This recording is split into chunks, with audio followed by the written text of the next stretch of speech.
Hello, everyone, and welcome back to the reading of Anne of Green Gables.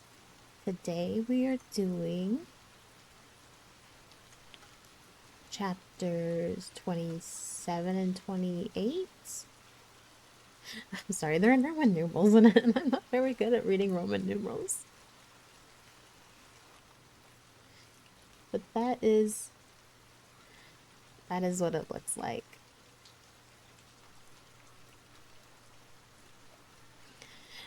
Also, I wanted to take a second to thank you all for your support and for listening. I appreciate each and every one of you.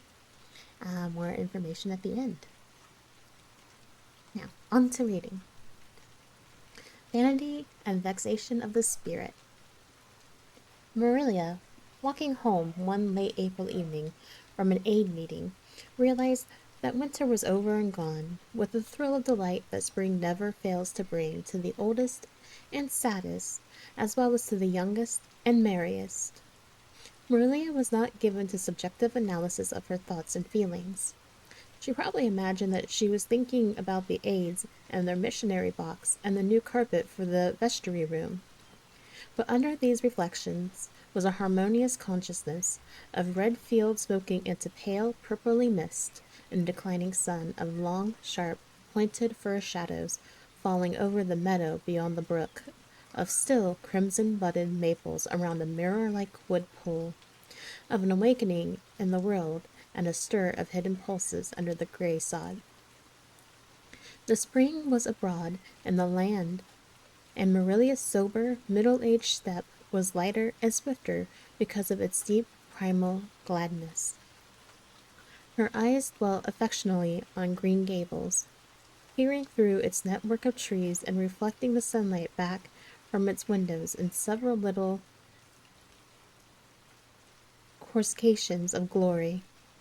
Marilia, as she picked her steps along the damp lane, thought it was really a satisfaction to know that she was going home to a briskly snapping wood fire and a table nicely spread for tea, instead of the cold comfort of old aid meeting evenings before Anne had come to Green Gables. Consequently, when Marilia entered the kitchen, she found the fire black out with no sign of Anne anywhere. She felt justly disappointed and irritated. She had told Anne to be sure and have tea ready at 5 o'clock, but now she must hurry to take off her second-best dress and prepare the meal herself against Matthew's returning from plough. "I'll settle Miss Anne when she comes home," said Marilia grimly, as she shaved up kindlings with a carving knife, and with more vim than was strictly necessary.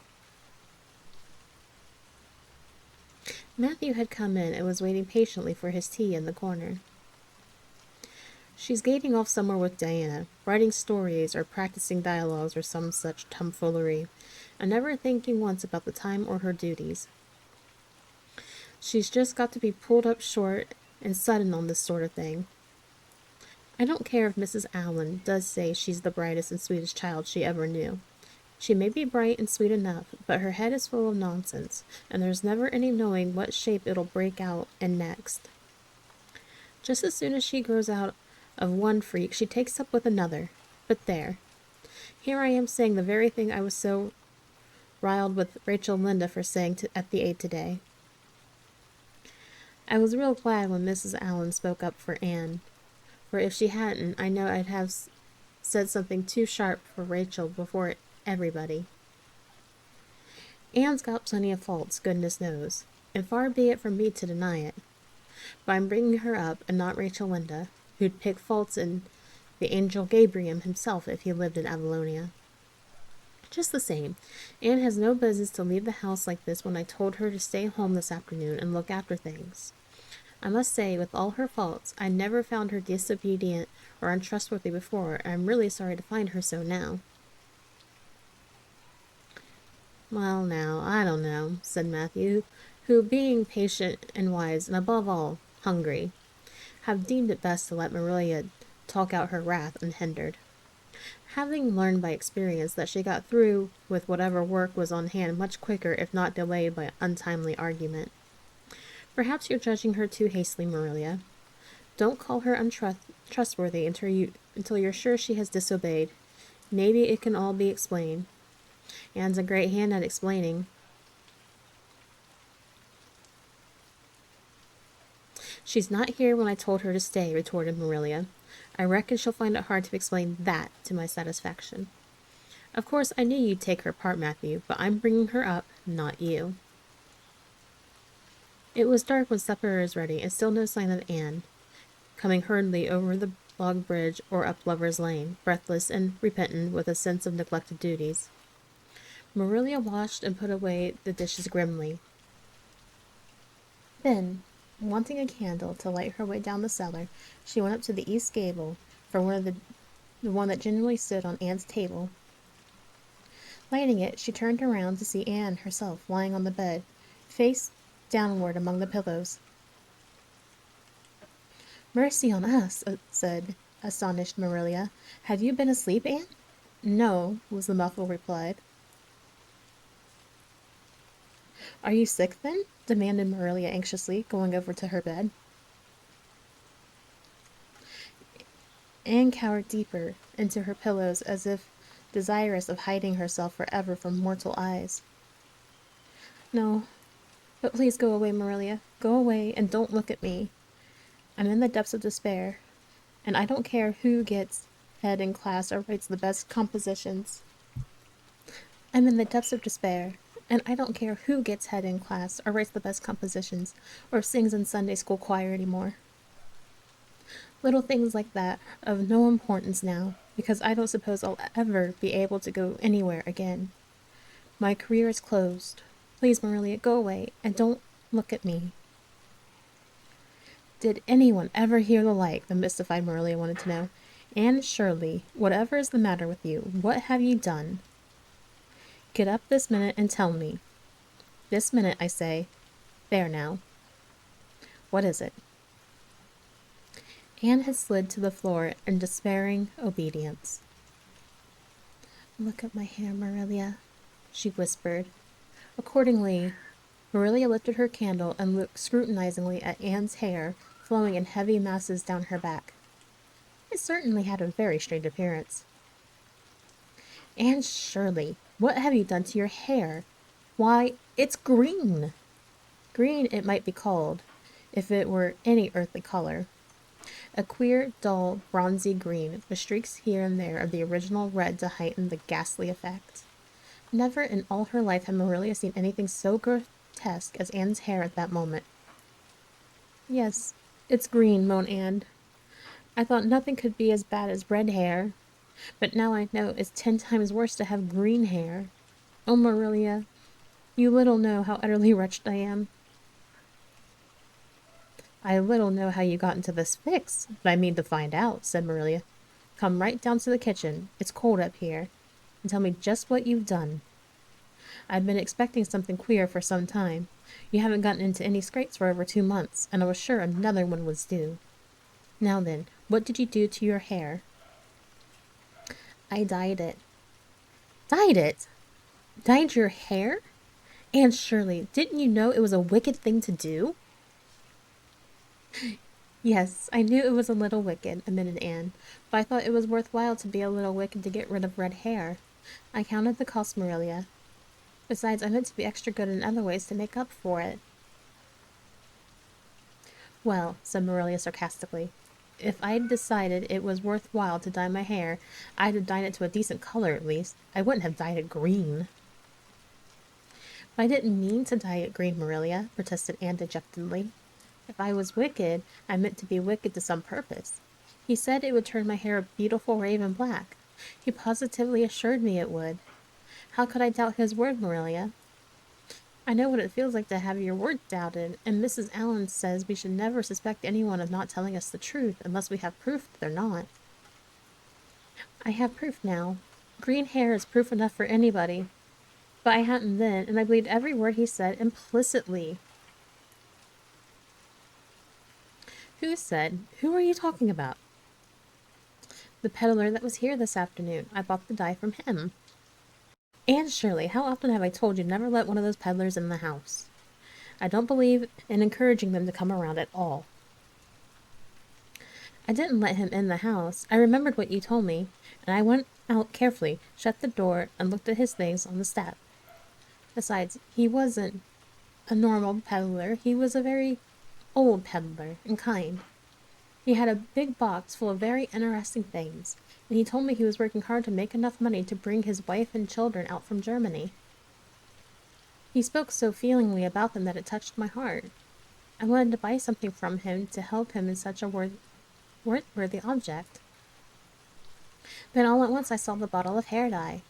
The peddler said it was wanted to dye any hair a beautiful raven black and wouldn't wash off. In a trice I saw myself with beautiful raven black hair, and the temptation was irresistible.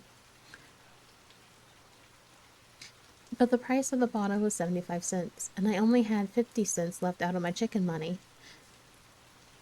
I think the peddler had a very kind heart, for he said that seeing it was me, he'd sell it for 50 cents, and that was just giving it away.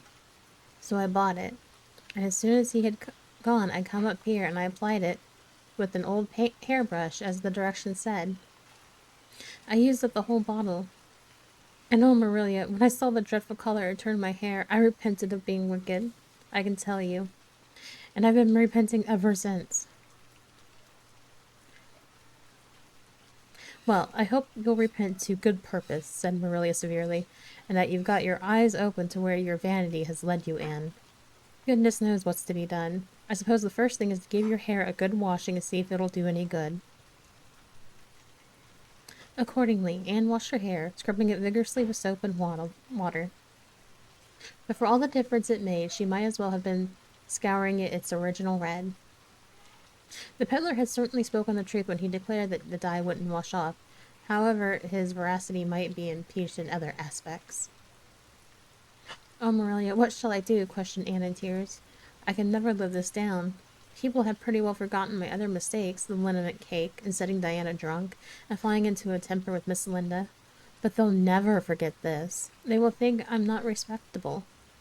Oh, Marilia, what a tangled web we weave when we first practice to deceive. That is poetry, but it is true.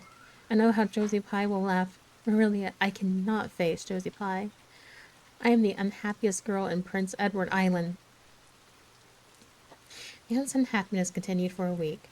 During that time she went nowhere and shampooed her hair every day. Diana alone of outsiders knew the fatal secret, but she promised solemnly never to tell, and it may be stated here and now that she kept her word. At the end of the week, Marilia said decidedly, It's no use, Anne. That is fast dye if there ever was any. Your hair must be cut off. There is no other way. You can't go out with it looking like that. Anne's lips quivered, but she realized the bitter truth of Marilia's remarks. With a dismal sigh, she went for the scissors. Please, cut it off at once, Marilia, and have it over. Oh, I feel that my heart is broken. This is such an unromantic affliction. The girls in books lose their hair in fevers or sell it to get money for some good deed. I'm sure I wouldn't mind losing my hair in such fashion half so much. But there is nothing comforting in having your hair cut off because you've dyed it a dreadful color, is there? I'm going to weep all the time you're cutting it off, if it won't interfere. It seems such a tragic thing. And Anne wept then, but later on, when she went upstairs and looked in the glass, she was calm with despair. Marilia had done her work thoroughly, and it had been necessary to shingle the hair as closely as possible. The result was not becoming, to state the case as mildly as may be. Anne promptly turned her glass to the wall. I'll never, never look at myself again until my hair grows, she exclaimed passionately. Then she suddenly righted the glass. Yes, I will too. I do penitence for being wicked that way. I'll look at myself every time I come to a room and see how ugly I am, and I won't try to imagine it away either. I never thought I was vain about my hair, of all things, but now I know I was, in spite of its being red, because it was so long and thick and curly. I expect something will happen to my nose next. Anne's clipped head made a sensation in school on the following Monday, but to her relief nobody guessed the real reason for it, not even Josie Pye, who, however, did not fail to inform Anne that she looked like a perfect scarecrow. I didn't say anything when Josie said that to me, Anne confided that evening to Marilia, who was laying on the sofa after one of her headaches. Because I thought it was part of my punishment, and I ought to bear it patiently. It's hard to be told you look like a scarecrow, and I wanted to say something back, but I didn't. I just swept her one scornful look, and then I forgave her. It makes you feel very virtuous when you forgive people, doesn't it? I mean to devote all my energy to being good after this, and I shall never try to be beautiful again. Of course, it's better to be good. I know it is. But sometimes so hard to believe a thing even when you know it. I do really want to be good, Marilia, like you, Mrs. Allen, and Miss Stacy, and grow up to be a credit to you. Diana says when my hair begins to grow to tie a black velvet ribbon around my head with a bow at one side. She says she thinks it will be very becoming. I will call it a snood. That sounds so romantic. But am I talking too much, Marilia? Does it hurt your head? My head is better now. It was terrible bad this afternoon, though. These headaches of mine are getting worse and worse. I'll have to see a doctor about them. As for your chatter, I don't know that I mind it. I've got so used to it. Which was Marilia's way of saying that she liked to hear it. Chapter 28. An unfortunate lily maid. Of course you must be Elena, Anne, said Diana. I could never have the courage to float down here. Nor I, said Ruby Gillis with a shiver. I don't mind floating down when there's 2 or 3 of us in the flat, and we can sit up. It's fun then, but to lie down and pretend I was dead, I just couldn't.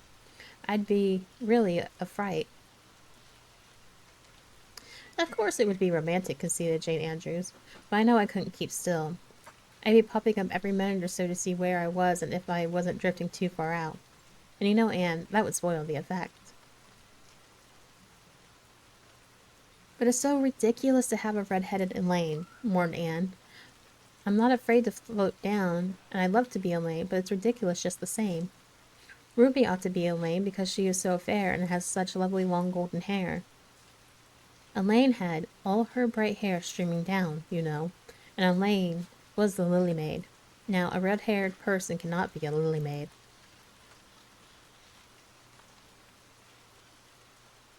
Your complexion is just as fair as Ruby's, said Diana earnestly, and your hair is ever so much darker than it used to be before you cut it.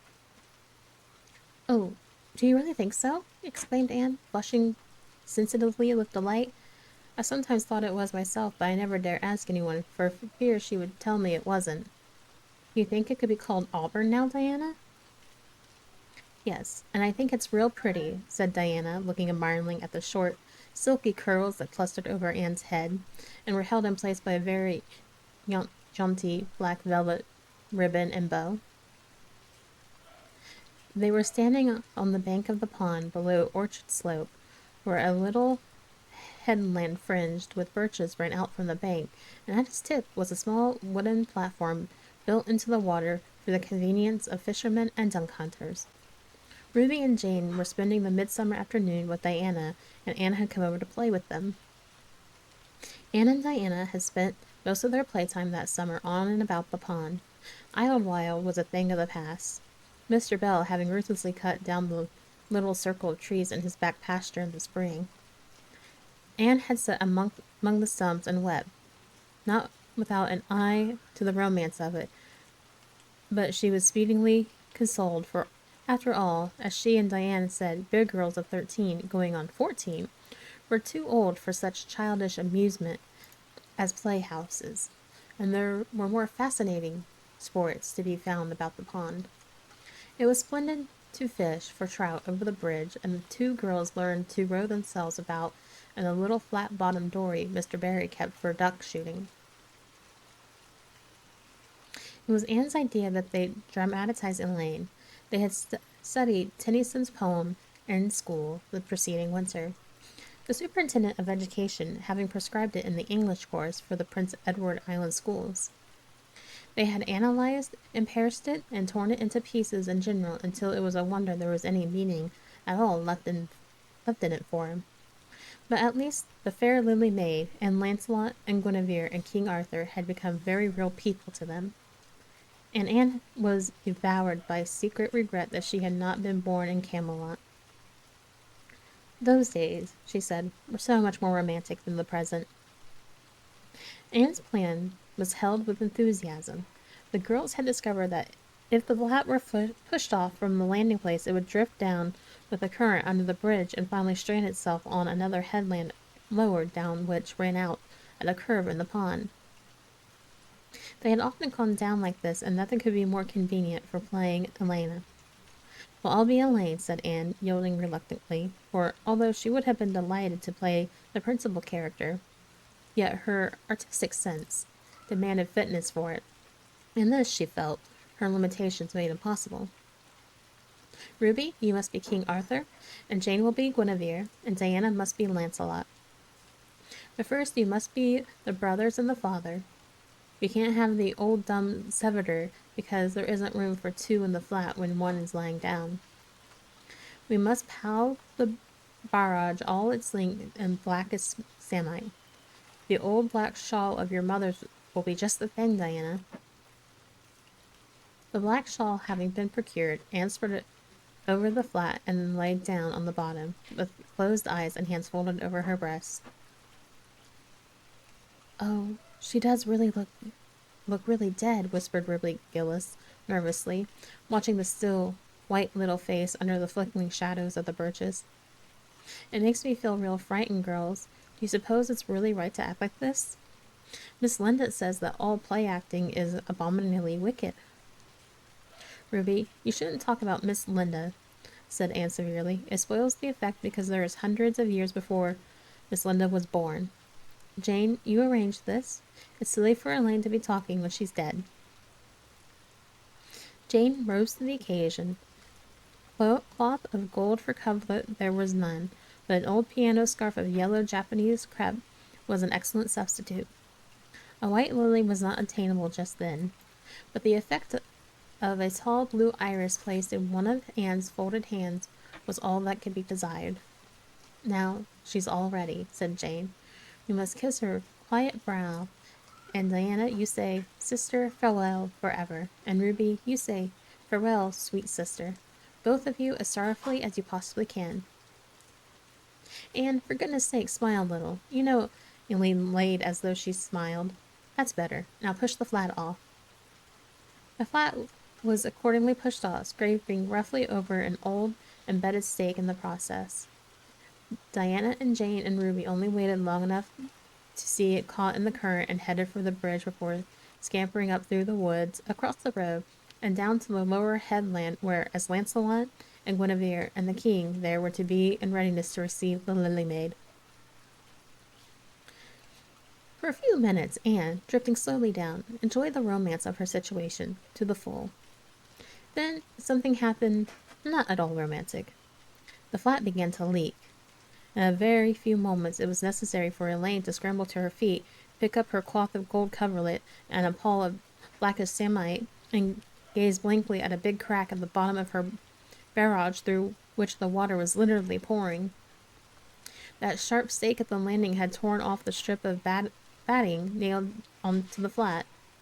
Anne did not know this, but it did not take her long to realize that she was in a dangerous plight. At this rate, the flat would fill and sink long before it could drift to the lower headland. Where were the oars? Left behind at the landing. Anne gave one grasping little scream which nobody heard. She was white to the lips, but she did not lose her self-possession. There was one chance. Just one. I was horribly frightened, she told Mrs. Allen the next day, and it seemed like years. The flat was drifting down to the bridge, and the water rising in it in every moment. I prayed, Mrs. Allen, most earnestly, but I didn't shut my eyes to pray, for I knew the only way God could save me was to let the flat float close enough to one of the bridge piles for me to climb up on it. You know those piles are just old tree trunks, and there are lots of knots and old branches stubs on them. It was proper to pray, but I had to do my part by watching out, and right well I knew it. I just said, "Dear God, please take the flat close to a pile, and I'll do the rest," over and over again. Under such circumstances, you don't think much about making a flowery prayer, but mine was answered, for the flat bumped right into a pile for a minute, and I flung the scarf and shawl over my shoulder and scrambled up on the big providential sum.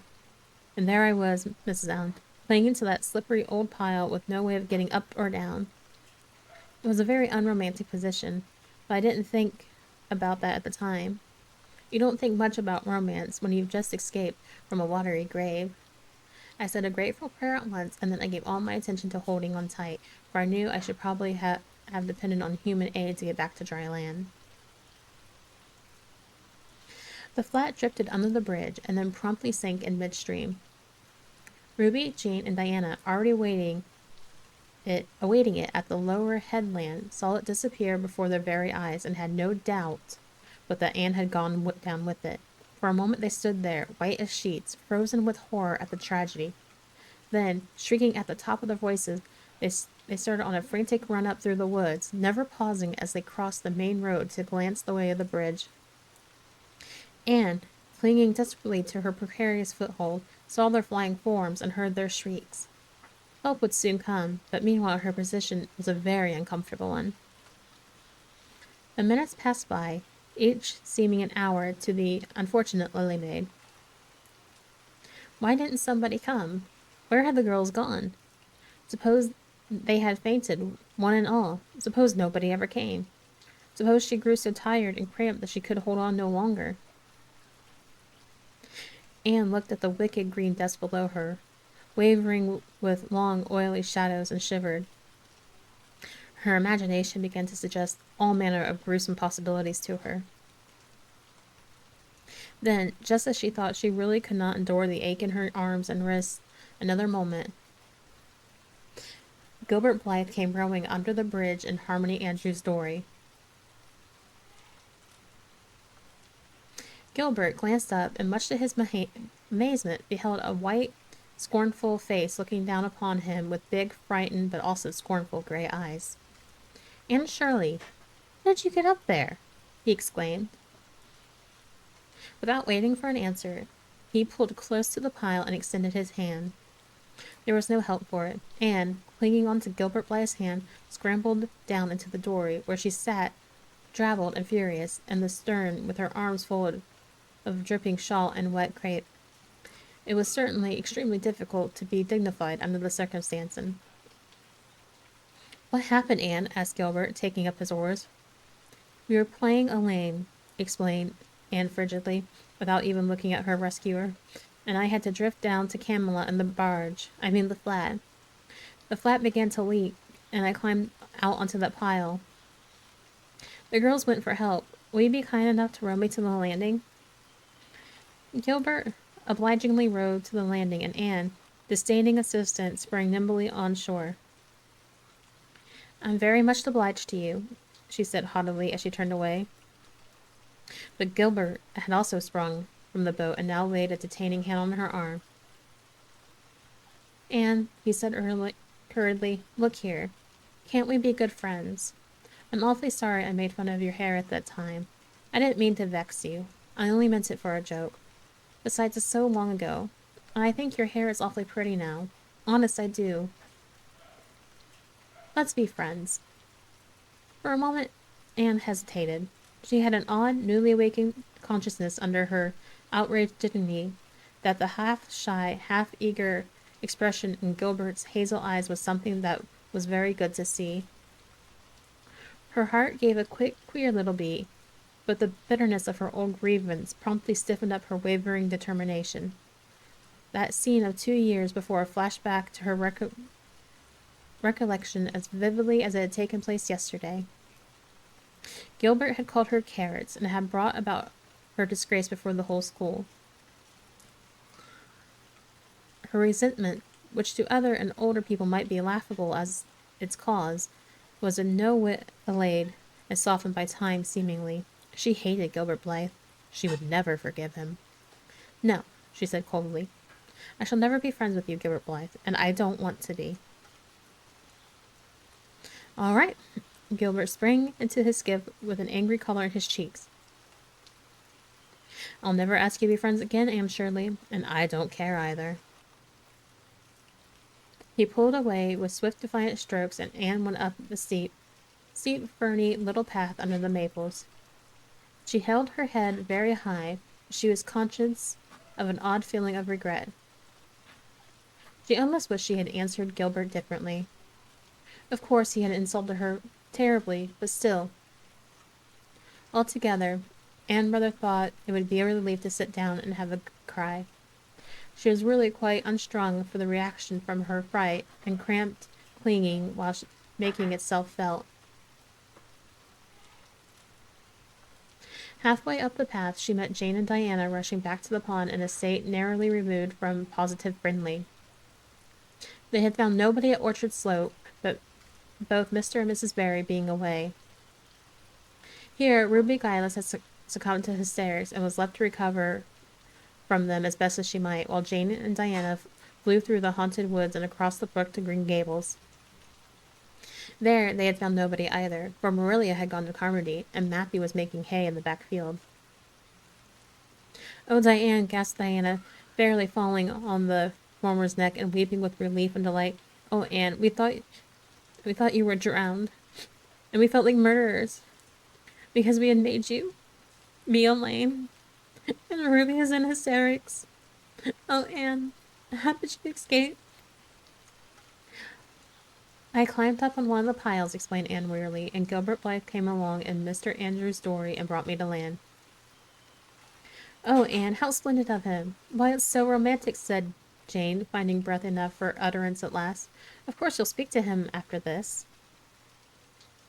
"Of course I won't," flashed Anne, with a momentary return of her old spirit. "I don't want to ever hear the word romantic again, Jane Andrews." "I'm awfully sorry you were so frightened, girls. It is all my fault. I feel sure I was born under an unlucky star. Everything I do gets me or my dearest friends into a scrape. We've gone and lost your father's flat, Diana, and I have a presentiment that we'll not be allowed to row on the pond any more."